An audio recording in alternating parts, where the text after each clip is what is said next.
साधारण सा भक्त, असाधारण दिल। गोपाल का घर एक छोटे से कस्बे में था। घर की हालत ठीक ठाक थी, न ज्यादा अच्छी न बहुत बुरी। पर एक चीज जो उसके घर में बहुत थी, वो थी संतोष। उसकी माँ रोज सुबह टीवी पर भजन लगाकर रसोई में काम करती और पिताजी दुकान पर जाते हुए हमेशा कहते, बेटा, पैसा जिंदगी चला सकता है पर चैन नहीं दे सकता। चैन तो भगवान देते हैं और भगवान खुश होते हैं सादगी से, दिखावे से नहीं। यही बात उसके दिल पर कहीं लिख गई थी। एक दिन टीवी पर उसने वृंदावन का एक प्रोग्राम देखा। भीड़, भजन, नाचते गाते भक्त और बीच में चमकता हुआ बाके बिहारी जी का दरबार। उसके दिल में अचानक से तीव्र इच्छा जगी। काश मैं भी बिहारी जी के दर्शन कर पाता। इसी तड़प ने उसे बचत करने पर मजबूर कर दिया। थोड़े थोड़े पैसे, कभी पिता की दुकान में मदद से, कभी ट्यूशन पढ़ाकर, कभी छोटे मोटे काम करके। कई महीने बाद उसने इतना जोड़ लिया कि वृंदावन की छोटी सी यात्रा हो सके। स्टेशन पर उतरते ही गोपाल ने गहरी सांस ली। तो ये है वृंदावन। बाहर निकलते ही ऑटो वाले घेर लेते हैं। कहाँ जाना है भैया? बाके बिहारी? 200 रुपए लगेगा। अरे 200 क्यों, 180 में चलो। आओ मेरे साथ, मैं सीधे मंदिर तक छोड़ दूंगा। सीधा रास्ता, कोई घुमा फिरा नहीं। गोपाल थोड़ा घबरा गया। सोचने लगा, ये भक्तों की जगह है या सब्जी मंडी? फिर मुस्कुराकर बोला, भैया, मैं पहली बार आया हूं, पर इतना भी नहीं कि 200 रुपए में ऑटो लूं। थोड़ा ईमानदारी से बोलो। एक ऑटो वाला हंस पड़ा। चलो भैया, तुम सीधा बोलते हो, मैं भी सीधा बोलता हूं। 50 रुपया दो, बैठ जाओ। बाकियों की बात भूल जाओ। बिहारी जी के मेहमान हो, ज्यादा नहीं लूंगा। गोपाल भी हंस दिया। बस, अब बात बनी। रास्ते भर ऑटो वाला भर भर के बातें करता रहा, मंदिर की, गलियों की, प्रसिद्ध पेड़ों की, रसमलाई की। कभी कभी बढ़ा चढ़ाकर भी बताता, यहाँ का पेड़ा खाओगे न भैया तो सीधा स्वर्ग में एंट्री मिल जाएगी। वो अलग बात है कि स्वर्ग तक जाने का किराया अलग लगेगा। गोपाल हंसते हंसते बोला, भैया, पहले पेड़ा खिला दो, स्वर्ग बाद में देख लेंगे। अभी तो बिहारी जी के दर्शन कर ले। मंदिर के बाहर पहुंचते ही गोपाल कुछ पल के लिए ठिठक गया। सामने से आती बाके बिहारी लाल की जय की गर्जना, घंटियों की झंकार और भीड़ की जबरदस्त लहर। कुछ लोग सेल्फी ले रहे थे। रुको रुको, बिहारी जी के बोर्ड के नीचे फोटो लेता हूँ, इंस्टाग्राम पे डालूंगा, कैप्शन रहेगा, चिलिंग विथ बिहारी जी। एक बाबा जी पास ही खड़े सुन रहे थे। धीरे से बोले, बेटा, बिहारी जी के साथ चिलिंग मत लिखना, थोड़ा सम्मान रखो, नहीं तो अगली बार फोटो में तुम अकेले ही रह जाओगे, बिहारी जी नहीं। गोपाल हंसी रोक नहीं पाया। मंदिर के गेट पर आते ही उसने चप्पल उतारी, आंखें बंद करके दोनों हाथ जोड़े और मन ही मन बोला, बिहारी जी, मैं बिल्कुल साधारण इंसान हूँ। न मुझे बड़े मंत्र आते हैं, न विशेष पूजा। जो कुछ हूँ, जैसे भी हूँ, वैसा ही आपके सामने खड़ा हूँ। अगर मेरी सादगी और सच्चाई आपको पसंद आए तो बस मुझे अपना मान लेना। उसके चेहरे पर अजीब सा सुकून था। मंदिर के अंदर भी भयानक भीड़ थी। कभी पर्दा खुलता, सब जय के नारे लगाते, फिर अचानक बंद हो जाता। कोई कहता, बिहारी जी शर्माते हैं। कोई कहता, बिहारी जी नटखट हैं, छुप छुप के दर्शन देते हैं। कुछ लोग चिल्ला रहे थे, अरे धक्का मत मारो, गिर जाऊंगा। एक अंकल बोले, भैया, मैं बिहारी जी के दर्शन करने आया हूँ, अस्पताल के नहीं। गोपाल लाइन में धीरे धीरे आगे बढ़ रहा था। उसके आगे खड़ी एक बूढ़ी दादी बार बार सांस फूलने की वजह से रुक जा रही थी। लोग उन्हें धक्का दे रहे थे, दादी, थोड़ा जल्दी चलिए, पर्दा बंद हो जाएगा। गोपाल ने तुरंत कहा, दादी, आप मेरा हाथ पकड़ लीजिए, मैं धीरे धीरे आपको लेकर चलता हूँ। दादी ने थकी हुई आंखों से देखा, बेटा, तू पहली बार आया लग रहा है, अपना दर्शन छूट जाएगा। गोपाल मुस्कुरा कर बोला, दादी, बिहारी जी अगर सच में बाके बिहारी हैं, तो उन्हें पता होगा कि आपने जीवन भर कितना इंतजार किया और मैं पहली बार आया हूँ। अगर उन्हें सच में हमसे प्यार है तो वो मुझे इतना स्वार्थी नहीं बनने देंगे। दादी की आंखों में हल्की नमी आ गई। बोली, भैया तू बहुत अच्छा है, बिहारी जी तुझ पर जरूर मेहर करेंगे। धीरे धीरे भीड़ के बीच गोपाल ने दादी का हाथ थामे रखा। अंदर जाने की बारी आई तो उसने दादी को आगे जाने दिया, खुद थोड़ा पीछे खड़ा हो गया। पर्दा खुला, सब लोग जोर से चिल्लाए, बाके बिहारी लाल की जय। सामने ठाकुर जी की मूरत ऐसी चमक रही थी मानो प्रकाश का सागर हो। काले घुंघराले बाल, हल्की सी टेढ़ी कमर, मोर मुकुट, पीतांबर और आंखों में मधुर मुस्कान। गोपाल को लगा जैसे पूरा संसार थम गया हो। वो न मंत्र बोल पाया न कुछ मांग पाया, बस मासूम बच्चों की तरह देखता रह गया। मन ही मन बोला, बस आप हो, यही बहुत है। उसी पल उसके अंदर एक अजीब सी शांति भरने लगी। दादी भी रुदन करती हुई बोली, आज तो जीवन धन्य हो गया। पर्दा बंद हो गया, लोग बाहर निकलने लगे। गोपाल भी धीरे धीरे बाहर आया और एक कोने में दीवार से टिक कर बैठ गया। कुछ ही देर हुई होगी कि अचानक मंदिर के अंदर भगदड़ जैसी स्थिति हो गई। पंडित भागते हुए इधर उधर दौड़ रहे थे, सेवक कुछ खुसर पुसर कर रहे थे। किसी ने जोर से कहा, अरे जल्दी आओ, कुछ गड़बड़ है। गोपाल ने सोचा, क्या हुआ? एक छोटे बच्चे से पूछा, क्यों भाई, क्या हो रहा है अंदर? बच्चा बोला, अरे भैया, अभी पर्दा खुला तो बिहारी जी नहीं थे, मूर्ति गायब। गोपाल चौंक गया, क्या मूर्ति गायब? ऐसे कैसे हो सकता है? कुछ लोग हंस कर बोले, अरे ये सब लीला है, बिहारी जी नाराज हो गए होंगे या फिर रात को घूमने निकल गए होंगे। किसी ने मजाक में कहा, शायद किसी भक्त के साथ चाय पीने चले गए हों। पर अंदर के पंडितों के चेहरों पर मजाक नहीं, सचमुच की टेंशन थी। मुख्य पुजारी जी माथे पर हाथ रखकर बोल रहे थे, ये क्या लीला है प्रभु, आप कहां चले गए? उधर मंदिर से थोड़ा दूर वृंदावन की ही एक शांत गली में गोपाल अकेला चल रहा था।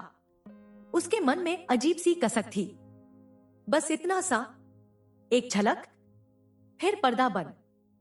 काश थोड़ा और पास होता। तभी पीछे से किसी ने मुस्कुराती हुई आवाज में कहा, इतना भी क्या सौदा कर रहे हो गोपाल, एक झलक में ही तो जीवन बदल जाता है। गोपाल ने मुड़कर देखा, सामने एक युवक खड़ा था। काले घुंघराले बाल, आंखों में मधुर शरारत, साधारण धोती, साधारण कुर्ता, पर चेहरे से अजीब सा आकर्षण झलक रहा था। पैरों में घुंघरू जैसे कुछ चमक रहा था, लेकिन वे पूरी तरह दिखाई नहीं दे रहे थे। गोपाल ने सोचा, शायद कोई ब्रजवासी होगा या कोई रसिक संत। वो बोला, आप मुझे कैसे जानते हैं? युवक ने हंसी दबाते हुए कहा, अरे मैं तो तुम्हें उस समय से जानता हूं जब तुम पैसे गिन गिन कर वृंदावन आने की तैयारी कर रहे थे, जब तुमने अपनी मां से छिपकर वो लिफाफे में पैसे रखे थे, याद है? गोपाल की आंखें चौड़ी हो गईं। आपको ये सब कैसे पता?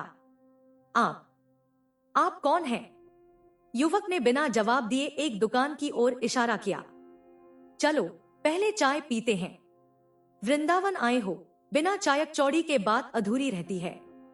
गोपाल थोड़ी शंका में था, पर चेहरे की मुस्कान और आंखों की शांति में कुछ ऐसा था कि मना भी न कर पाया। दोनों एक छोटी सी दुकान पर बैठे। दुकान वाला बोला, कहो भाई, क्या लोगे? युवक ने कहा, एक कड़क चाय और 2 प्लेट कचौड़ी। एक प्लेट मेरे दोस्त के लिए, दूसरी तुम्हारे हिसाब में जोड़ लेना। दुकानदार हंस पड़ा, क्यों भैया, ट्रीट दिलवा रहे हो? चलो ठीक है, तुम जैसे हंसमुख लोग रोज नहीं आते। चाय आई। पहला घूंट भरते ही गोपाल को लगा जैसे चाय नहीं, कोई मधुरता सी अंदर जा रही हो। वो बोला, वाह, ऐसी चाय तो मैंने कभी नहीं पी।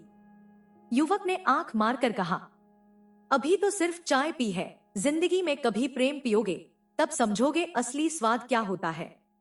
गोपाल हंस पड़ा, आप बहुत मजाक करते हैं। युवक ने गंभीर होकर पूछा, सच बताओ गोपाल, तुम मंदिर में क्या मांगने गए थे मुझसे? अच्छा, मुझसे नहीं, बिहारी जी से। गोपाल चौंक गया। आपने मुझसे क्यों कहा? युवक ने बात टाल दी। पहले बताओ, क्या मांगा? गोपाल ने धीरे से कहा। मैंने कुछ खास नहीं मांगा, बस ये कहा कि मैं बहुत साधारण हूँ, दिखावा नहीं कर सकता, बड़ा दान नहीं दे सकता। अगर मेरी सादगी, मेरी सच्चाई उन्हें पसंद आए तो बस मुझे अपना मान ले, बस यही कहा था। युवक ने गहरी सांस ली। और तुम्हें लगता है उन्होंने ये सुना नहीं होगा? गोपाल के भीतर एक कंपन सा दौड़ गया। वो सोचने लगा, ये लड़का आखिर है कौन? युवक अब थोड़ा धीमे स्वर में बोला, देखो गोपाल, मंदिर में रोज हजारों लोग आते हैं। कोई बड़ी थाली लाता है, कोई सोने चांदी के गहने चढ़ाता है, कोई बड़ा चढ़ावा लिखवाता है। किसी को मनोकामना पूर्ति चाहिए, किसी को बिजनेस बढ़ाना है, किसी को कोर्ट केस जीतना है। गोपाल बीच में बोल पड़ा, और ये सब मांगना गलत है क्या? युवक ने नरमी से कहा, नहीं, गलत नहीं है, पर बात यह है कि उनमें से बहुत कम लोग ऐसे होते हैं जो ये कहते हैं, हे प्रभु, मैं जैसा हूं मुझे वैसा ही स्वीकार कर लो। बहुत कम लोग होते हैं जो बिना डिमांड के प्यार करते हैं। गोपाल चुप हो गया। युवक मुस्कुराया, तुम्हारी सादगी, तुम्हारी ईमानदारी, ये सब कुछ खास है। तुमने लाइन में बूढ़ी दादी का हाथ पकड़ा, उन्हें आगे किया, खुद पीछे हो गए। तुम्हें पता है उस समय बिहारी जी की आंखों में कैसी चमक थी? गोपाल का दिल धक से रह गया। आपने देखा था? युवक ने हल्के गर्व से कहा। वही तो मैं कह रहा हूं, मैंने बहुत करीब से देखा, इतने करीब से जितना तुम कल्पना भी नहीं कर सकते। गोपाल के होठों पर एक धीमी मुस्कान आई। वो बोला, अगर आप सच जानते हैं तो आप सच में खास होंगे, पर मुझे अभी भी नहीं पता आप कौन हैं। युवक ने गर्दन थोड़ा तिरछी की, जैसे फोटो में बाके बिहारी जी की टेढ़ी अदा होती है, और मुस्कुराकर बोला, अरे तुम तो इतने सीधे हो कि अगर मैं अभी अपना परिचय दे दूं तो तुम चाय गिरा दोगे। थोड़ा समय के साथ समझो। फिलहाल मान लो कि मैं तुम्हारा पुराना दोस्त हूं, जो तुम्हारे जन्म से भी पहले से तुम्हें जानता है। दूसरी तरफ मंदिर में माहौल गर्म था। मुख्य पुजारी जी बाकी पंडितों से बोले, देखो, ये कोई साधारण बात नहीं है। बाके बिहारी खुद गायब हो गए हैं, ये जरूर कोई संकेत है। किसी भक्त से नाराज हुए होंगे या किसी भक्त से बहुत ज्यादा खुश हो गए होंगे। एक बुजुर्ग पंडित ने कहा, मुझे लगता है आज सुबह जो लड़का बूढ़ी दादी को सहारा दे रहा था उस पर उनकी नजर पड़ी है। जब वो लड़का दादी को आगे बढ़ा रहा था तो मुझे लगा मूरत की आंखों में हल्की सी चमक आई है, जैसे जैसे ठाकुर जी मुस्कुरा दिए हों। दूसरे पंडित बोले, पर ठाकुर जी तो मंदिर छोड़कर जा नहीं सकते ना? बुजुर्ग पंडित मुस्कुराए, कौन रोक सकता है उन्हें? जिन्होंने संसार को बनाया है उन्हें कौन चार दीवारों में रोक सकता है? मुझे तो लगता है वो उस लड़के के साथ निकल लिए होंगे, कहीं वृंदावन की गलियों में मस्ती कर रहे होंगे। मुख्य पुजारी ने तुरंत कहा, तो फिर ढूंढो उसे, पूरे वृंदावन में ढूंढो। बिहारी जी अगर किसी भक्त के साथ चले गए हैं तो उन्हें प्यार से वापस लाना हमारा कर्तव्य है। उधर गोपाल अब तक समझ चुका था कि ये युवक कोई साधारण इंसान नहीं है, पर उसका मन अभी भी कंफ्यूज था। दोनों गलियों में घूमते घूमते यमुना जी की तरफ चल पड़े। रास्ते में एक छोटे लड़के ने उन्हें रोका, भैया, गुब्बारा लो ना। बिहारी जी के लिए गुब्बारा ले जाओ, उन्हें बहुत पसंद आएगा। युवक ने हंस कर पूछा, अच्छा, तुम्हें कैसे पता बिहारी जी को गुब्बारा पसंद आएगा? लड़के ने भोलेपन से कहा, क्योंकि मुझे पसंद है ना, तो उन्हें भी तो होगी। वो मेरे दोस्त हैं। युवक ने एक पल आंखें बंद की, जैसे भावुक हो गया हो। फिर जेब से कुछ सिक्के निकाले। दो दे दे, एक मेरे दोस्त के लिए, एक तेरे लिए। गोपाल ने चौंक कर पूछा, आप बच्चे की बात इतनी गंभीरता से ले रहे हैं? युवक ने चाहक कर कहा, अरे, बच्चों की बात भगवान भी गंभीरता से लेते हैं, क्योंकि उनमें चालाकी कम, सच्चाई ज्यादा होती है। तुम बड़े लोग तो पहले फायदा नुकसान सोचते हो, फिर भक्ति करते हो। ये छोटा सा बच्चा पहले भरोसा करता है, फिर सवाल पूछता है। दोनों गुब्बारों को हवा में ऊपर उछालकर हंस पड़े। गुब्बारे उड़ते हुए दूर आकाश में खो गए। युवक बोला, देखा, कितनी आसानी से ये आसमान से दोस्ती कर लेते हैं। और तुम लोग, तुम्हें तो भगवान से बात करने के लिए भी गूगल पर मंत्र ढूंढने पड़ते हैं। गोपाल हंसते हंसते दोहरा हो गया। आप कमाल के इंसान हो, सच में, एकदम फुल कॉमेडी और फुल गहराई साथ साथ। युवक ने उसकी पीठ थपथपाई, क्योंकि असली भक्ति में हल्का मजाक जरूरी है। जो भक्त हमेशा सीरियस रहता है, उसका दिल भारी हो जाता है, और भारी दिल से हल्का भगवान कैसे मिलेगा। यमुना किनारे पहुंचकर दोनों सीढ़ियों पर बैठ गए। ठंडी हवा चल रही थी। दूर कहीं से कीर्तन की हल्की आवाज आ रही थी। युवक ने पूछा, गोपाल, तुम्हें क्या लगता है भगवान कहाँ रहते हैं? गोपाल ने थोड़ा सोचा। मंदिर में, मूर्ति में, आसमान में। युवक ने सिर हिलाया। और गोपाल ने गहरी सांस ली। शायद जिस दिल में सच्चाई हो उसमें। युवक मुस्कुराया। बस, बात खत्म। भगवान मंदिर में है, ये बात सही है, पर वो सिर्फ मंदिर में ही है, ये बात अधूरी है। आज तुम मंदिर आए, बहुत अच्छा किया, पर अगर तुम सोचो कि भगवान से मिलने के लिए सिर्फ मंदिर ही आना पड़ेगा, तो ये न्याय नहीं होगा ना? गोपाल ने सर हिलाया। हाँ, पर मंदिर की बात ही अलग होती है, युवक ने धीरे से कहा।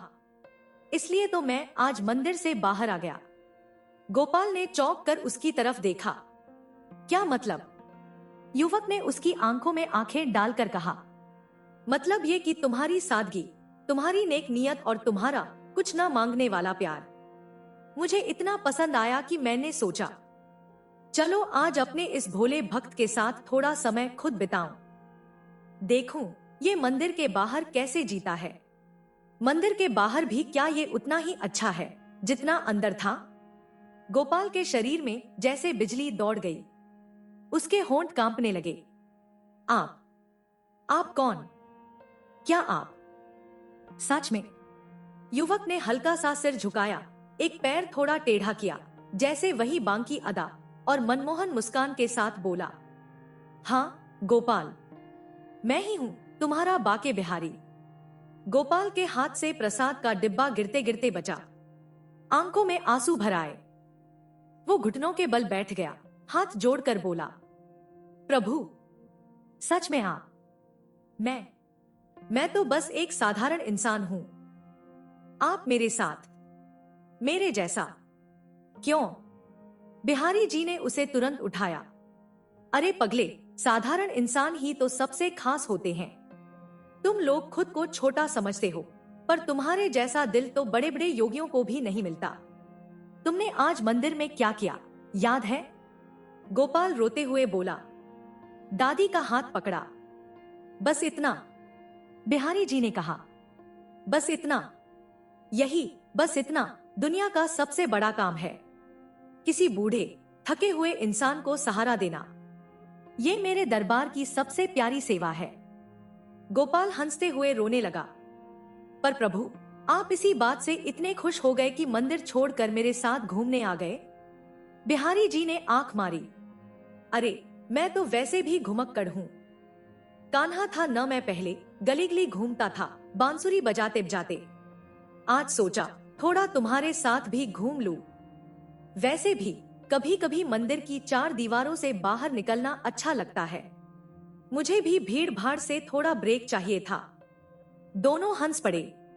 इधर मंदिर में अलग ही ड्रामा चल रहा था। कुछ पंडित आसपास के संतों से पूछ रहे थे, क्या आपने कहीं कोई विशेष संकेत देखा?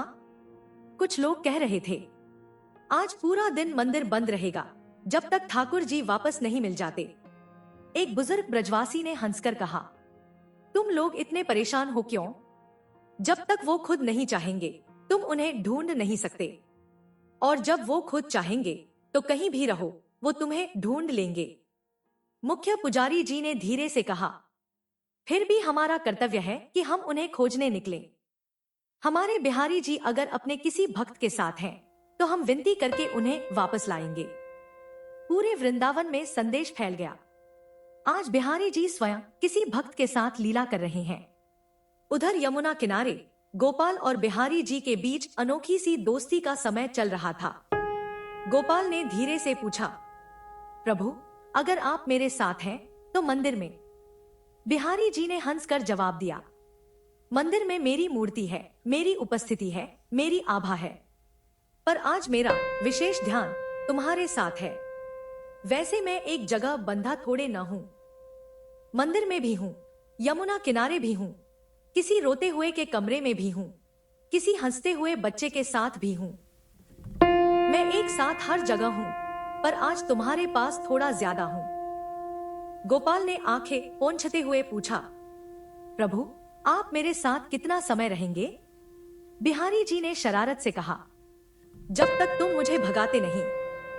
मैं तो रह लूंगा, तुम ही बोलो। घर चलें? तुम्हारे कस्बे, तुम्हारी गली, तुम्हारी छत, तुम्हारी दुकान पर। मैं तुम्हारे साथ हर जगह चलूंगा, अगर तुम चाहो तो। गोपाल का दिल उछल पड़ा। सच में? आप मेरे साथ मेरे घर चलेंगे? माँ को मिलेंगे? पिताजी को? बिहारी जी ने मुस्कुरा कर कहा, हाँ, पर एक शर्त है। गोपाल घबरा गया। कौन सी शर्त? बिहारी जी ने कहा, तुम रोज मुझसे सिर्फ मांगने नहीं आओगे, थोड़ा बात भी करोगे, जैसे आज कर रहे हो। तुम मुझे अपने दोस्त की तरह भी मानोगे, सिर्फ दूर बैठे भगवान की तरह नहीं। गोपाल ने तुरंत कहा, ठीक है प्रभु, मैं तो आपको दोस्त मान ही चुका हूं। समय ऐसे बीत रहा था जैसे कोई प्यारी फिल्म चल रही हो। दोनों गलियों में घूमते, बच्चों को देखते, गरीबों को भोजन करवाते, एक बूढ़े फकीर के पास बैठकर भजन सुनते। एक जगह भीख मांगती हुई छोटी सी लड़की दिखी। उसके हाथ में टूटा हुआ खिलौना था। गोपाल ने जेब टटोली, उसमें बस कुछ ही रुपए बचे थे। सोचा, इसके पैसे से तो मैं प्रसाद लेता, कुछ यादगार खरीदता या वापसी का खर्च संभालता। फिर उसने लड़की की आंखों की तरफ देखा। वो भूखी थी, पर आंखों में उम्मीद थी। बिहारी जी मुस्कुराते हुए चुपचाप उसे देख रहे थे, कुछ बोले नहीं। गोपाल ने मन ही मन कहा, प्रभु, ये भी आपकी ही बच्ची है ना? उसने धीरे से पैसे निकालकर लड़की को दिए। ले बहन, आज पेट भर खा लेना। और ये खिलौना, इसे मत फेंकना, इसे ठीक कर लेना। जैसे भगवान हमारे टूटे दिल को भी ठीक कर देते हैं। लड़की मुस्कुरा दी। बिहारी जी ने आंखों में चमक के साथ कहा, देखा गोपाल, तुम्हारे पास पैसे कम हैं, पर दिल बहुत बड़ा है। तुमने जो उसे दिया है ना, उसका हिसाब मैं रख रहा हूँ। ये लेजर किसी बैंक से बड़ा है। गोपाल ने मजाक में कहा, मतलब प्रभु, ऊपर आपका भी अकाउंट सेक्शन है? बिहारी जी हंस पड़े। हाँ, लेकिन वहाँ इंटरेस्ट रेट बहुत अलग है। तुम यहाँ किसी को एक रोटी खिलाते हो, वहाँ तुम्हें 100 गुना सुकून वापस मिलता है। धीरे धीरे शाम होने लगी। मंदिर की ओर से शंख, घंटी और आठ स्वर में कीर्तन की आवाज आने लगी। आवाज में एक अजीब सी व्याकुलता थी। एक सेवक दौड़ता हुआ यमुना किनारे आया। उसे दूर से ही दोनों बैठे दिख गए। वो भागता हुआ पास पहुंचा। प्रभु! फिर याद आया, सामने तो एक साधारण युवक दिख रहा है। ये कैसे कहे कि यही प्रभु है? फिर भी उसके दिल ने मान लिया कि वही है। वो गोपाल की तरफ देखकर बोला, भैया, ये आपके मित्र। क्या ये? गोपाल ने धीरे से कहा, हाँ, ये वही है जो आप सोच रहे हैं। सेवक की आंखों से आंसू बह निकले। वो बिहारी जी के चरणों की तरफ झुकने लगा, पर बिहारी जी ने उसे पकड़कर उठाया। अरे भाई, तुम लोग हमेशा गिर क्यों पड़ते हो? मैं तुम्हें संभालने के लिए हूँ, तुम खुद ही मेरे पैरों में कैसे गिर जाते हो? सेवक रोते हुए बोला, प्रभु, पूरा मंदिर आपकी राह देख रहा है। पुजारी, पंडित, भक्त सब रो रहे हैं। कृपा करके वापस चलिए ना, आपके बिना मंदिर सूना लग रहा है। बिहारी जी ने हल्का सा मुंह बनाया। अरे, मैं यहाँ थोड़ा अपने इस प्यारे भक्त के साथ वक्त बिता रहा हूँ। तुम लोग तो मुझे 5 मिनट अकेला भी नहीं छोड़ सकते? सेवक ने हंसते रोते हुए कहा, प्रभु, आप अकेले कहाँ हैं? आप जहाँ भी होते हैं, भीड़ खुद आ जाती है। पर मंदिर में आपकी मूर्ति के सामने जो लोग रो रहे हैं, उनका भी तो कुछ ख्याल कीजिए। वो सोच रहे हैं उन्होंने कोई गलती कर दी। बिहारी जी ने गोपाल की तरफ देखा। तो गोपाल, अब टेल मी, क्या करूं?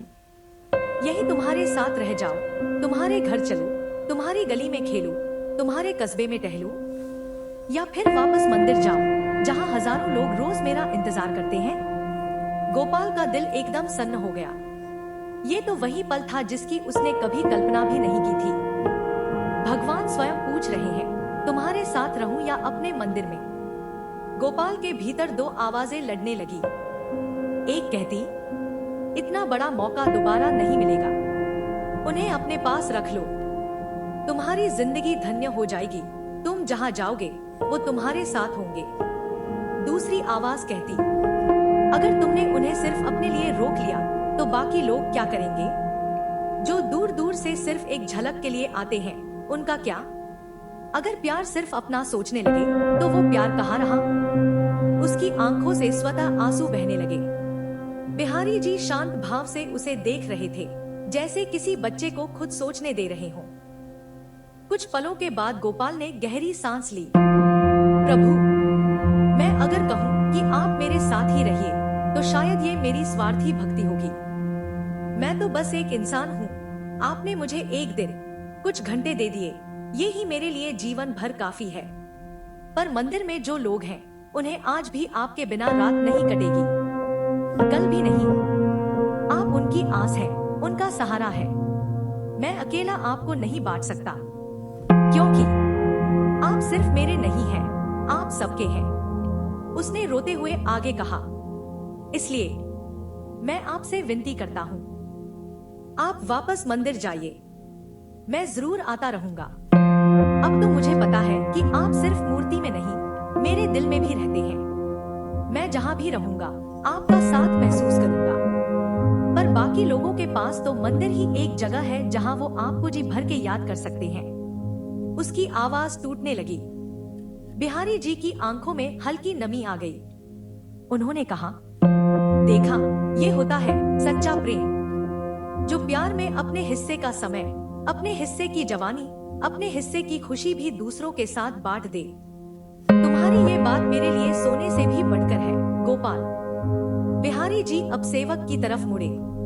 ठीक है, मैं वापस चलूंगा, पर एक शर्त है। सेवक घबरा गया। प्रभु, जो कहेंगे वो करेंगे। बिहारी जी बोले, वहां मंदिर में जो पंडित, पुजारी, सेवक हैं, उन्हें एक बात समझनी होगी कि मैं सिर्फ बड़े दान, बड़ी थाली और बड़े लोग देखने नहीं बैठा। मुझे तो इस गोपाल जैसे सादे भक्त भी चाहिए, जो बिना दिखावे के प्यार करते हैं, जो किसी बूढ़े या गरीब का हाथ पकड़ते हैं, जो दूसरों को आगे होने देते हैं। सेवक ने सिर झुकाकर कहा, प्रभु, हम सब आपकी बात मानेंगे। बिहारी जी ने थोड़ी नटखट अदा में कहा, और शर्त यह है कि जब मैं वापस मंदिर जाऊं, तो मैं खुद चलकर नहीं जाऊंगा। मुझे अपने सेवकों के कंधों पर बैठकर ही वापस जाना है, ताकि उन्हें भी याद रहे कि भगवान को अपने सिर पर चढ़ाकर रखना है, ना कि अपने नीचे दबाकर। और ये भी कि असली सम्मान दिखावा नहीं, सेवा से होता है। सेवक की आंखें चमक उठी। जैसा आप चाहें वैसा ही होगा प्रभु। कुछ ही देर में मंदिर के मुख्य पंडित, कुछ बड़े सेवक और भक्त यमुना किनारे आ गए। जैसे ही उन्होंने बिहारी जी को उस साधारण से रूप में बैठा देखा, सबकी आंखों से आंसू बह निकले। मुख्य पुजारी बोले, प्रभु, हम नालायक हैं, हमने आपको बांध रखा था। आज आप स्वयं भक्त के साथ घूमने निकले, ये हमारा सौभाग्य है, हमारी परीक्षा भी। कृपा करिए, हमें माफ कर दीजिए और वापस चलिए। बिहारी जी हंसकर बोले, माफ करने के लिए ही तो मैं हूँ, पर आज तुम्हें एक नई बात सीखनी होगी। फिर उन्होंने गोपाल की तरफ इशारा करके कहा, देखो, ये मेरा विशेष अतिथि है। आज मैंने इसके साथ समय बिताया, इसे अपना दोस्त बनाया।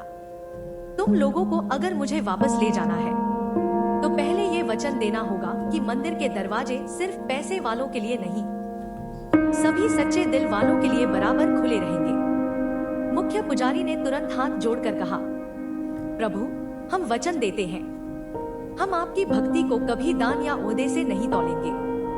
जो भी सच्चे दिल से आएगा वो हमारा अपना होगा। बिहारी जी मुस्कुराए। और दूसरी बात, आज मैं अपने पंडितों और सेवकों की परीक्षा भी लूंगा। मैं वापस जाऊंगा। पर उन्होंने शरारत से कहा, मैं चलकर नहीं, बैठकर जाऊंगा, तुम्हारे कंधों पर। सभी पंडितों ने एक साथ कहा, ये तो हमारा सौभाग्य होगा प्रभु।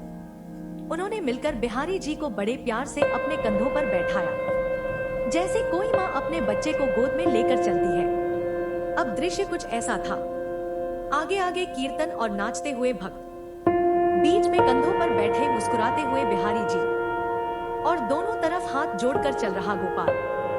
चेहरे पर आंसू भी, मुस्कान भी। पूरा वृंदावन गूंज उठा, बाके बिहारी लाल की जय। मंदिर के गेट पर पहुंचते पहुंचते सूरज ढलने लगा था। आकाश हल्का नारंगी हो चुका था, जैसे खुद प्रकृति भी इस लीला को प्रणाम कर रही हो। मंदिर के बाहर भी भीड़ लगी थी। किसी ने फुसफुसाकर पूछा, क्या हुआ, बिहारी जी कहाँ थे? एक बुजुर्ग ब्रजवासी हंसकर बोले, जहाँ सच्चा दिल होता है वहीं होते हैं। आज एक साधे से लड़के के साथ घूमने गए थे। मंदिर के अंदर जब बिहारी जी को उनके सिंहासन पर बैठाया गया तो ऐसा लगा जैसे पूरा हॉल प्रकाश से भर गया हो। घंटियां, शंख, मृदंग, झांझ सब मिलकर ऐसा संगीत बना रहे थे कि शरीर अपने आप नाच उठे।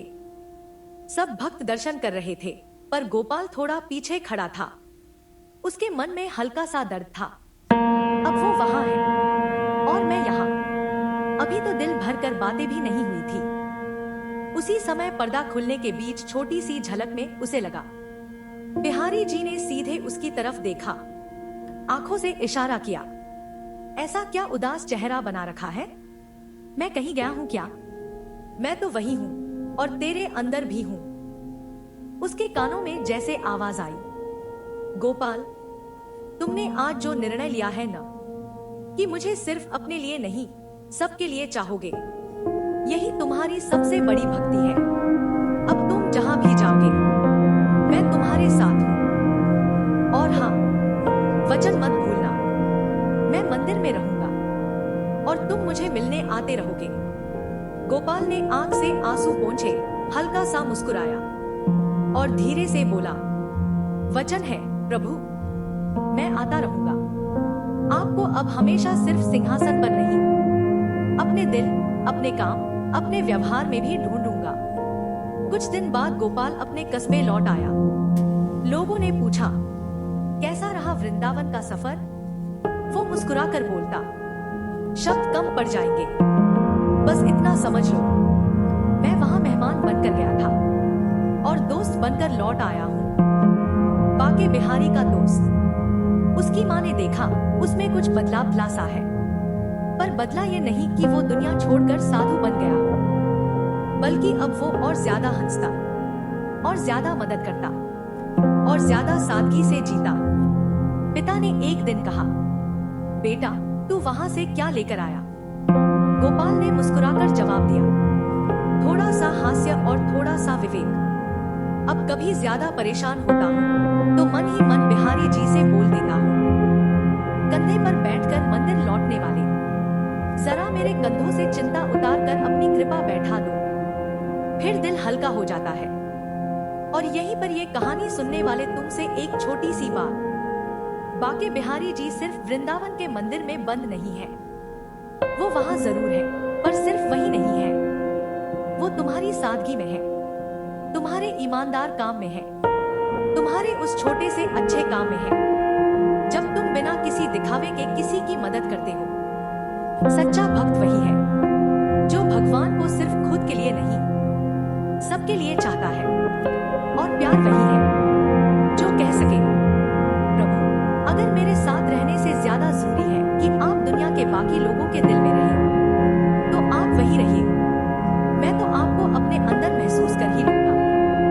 बिहारी जी ने उस दिन यही सिखाया कि दिखावे से ज्यादा सादगी मायने रखती है। सिर्फ मांगने से ज्यादा बातें करना जरूरी है और सिर्फ खुद के लिए पकड़ कर रखने से ज्यादा सबके लिए छोड़ देना बड़ा काम है।